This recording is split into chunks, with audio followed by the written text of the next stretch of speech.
Kasi ito, wait. Papayta ko sa inyo guys. Ang daming isda. Look at that. Look. Kita nyo yan guys. Ayan, ang dami. Ang dami-dami.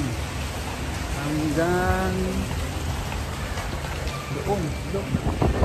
Ang dami.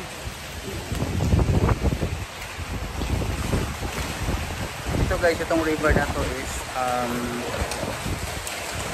ito yung Sopraya River. Look, ayun. Ang dami.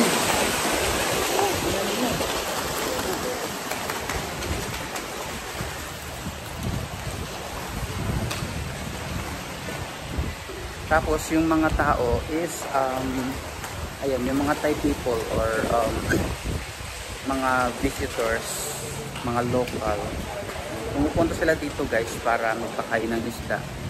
Ayun. Saka ang dami din kasi mga isda dito kasi ito yung tinatawag na temple fish. Andito sila, nagstay sila dito kasi alam nilang safe sila dito and pinapakain sila ng mga tao.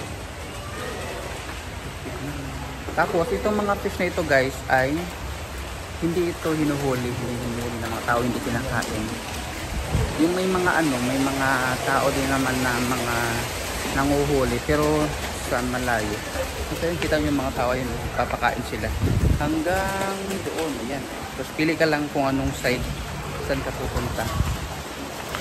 Ayun lang guys, ayun, kita nyo yun.